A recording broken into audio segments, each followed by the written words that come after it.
তো এটা রেডি হয়ে গেছে, লাস্টে দিয়ে দেবো ধনেপাতা। কেমন লাগে আর আমাকে কমেন্টে জানাবে।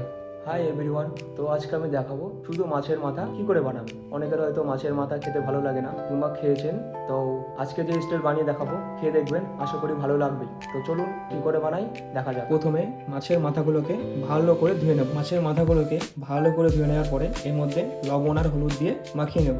এটাকে 5 মিনিটের জন্য রেখে দেবো। এরপরে এর জন্য কি কি দরকার সেগুলো দেখে নেব।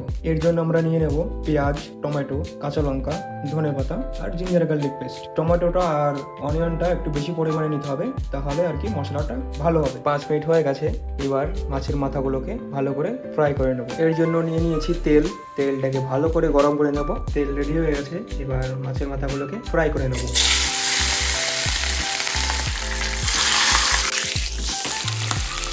এগুলোকে সুন্দর করে কড়াভাবে ফ্রাই করে নিতে হবে। তো হয়ে গেছে ফ্রাই, এগুলো এখন উঠিয়ে নেবো। তারপর সুন্দরভাবে কড়া করে ফ্রাই করে নিয়েছি। ফ্রাই হয়ে গেছে, এবার এগুলোকে ভেঙে নেব। মাছের মাথাগুলোকে ভেঙে নিয়েছি, এবার নিয়ে নেব কড়াই। এবার ওই তেলটাকেই ঢেলে দেবো কড়াইয়ের মধ্যে। তেল গরম হয়ে গেছে, এবার এর মধ্যে শুকনো লঙ্কা, জিরা, এলাইচি, লং, তেজপাতা সব ঢেলে দেবো। এবার ঢেলে দেবো পেঁয়াজ। পেঁয়াজটাকে ভালো করে ভেজে নেবো। হালকা হালকা ভাজা হয়ে গেলে এর মধ্যে দিয়ে দেবো কাঁচা লঙ্কা। পেঁয়াজগুলো ভাজা হয়ে গেছে, এবার দিয়ে দেবো জিঞ্জার গার্লিক পেস্ট। এবার এটাকে একটু পাকিয়ে নেবো। জিঞ্জার গার্লিক পেস্টকে পাকিয়ে নেওয়ার পর এবার দিয়ে দেবো টমেটো। টমেটোটাকে কিছুক্ষণ পাকানোর পর এখন আমরা একে একে মশলাগুলো দিয়ে দেবো হালকা হলুদ, কারি পাউডার, গরম মশলা, লঙ্কার গুঁড়ো।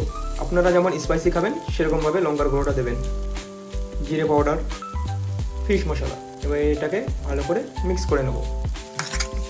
এবার এর মধ্যে হালকা একটু জল ঢেলে দেবো যাতে মশলাগুলো ভালো করে মিক্স হয়। এবার এটাকে কিছুক্ষণ পাকিয়ে নেব। মশলা রেডি হয়ে গেছে, এর মধ্যে হালকা একটু জল দিয়ে নেবো। ভালো করে মিক্স করে নেব। এটাকে কিছুক্ষণ পাকিয়ে নেব। মশলা রেডি হয়ে গেছে, এবার এর মধ্যে মাছের মাথাগুলো দিয়ে দেবো। এবার এটাকে সুন্দর করে মিক্স করে নেব। ভালো করে মিক্স করে নিয়েছি। মিক্স করার পর এটাকে আরেকটু পাকিয়ে নেব। এতে পরিমাণ মতো লবণ দিয়ে নেবো। লবণ ঢালার পরে এটাকে ভালো করে মিক্স করে নিতে হবে। তো আমি মিক্স করে নিয়েছি অলরেডি। তো এটা রেডি হয়ে গেছে, লাস্টে দিয়ে দেবো ধনেপাতা। রেডি হয়ে গেছে। এই স্টাইলে বাড়িতে খেয়ে দেখবে কেমন লাগে আর আমাকে কমেন্টে জানাবে।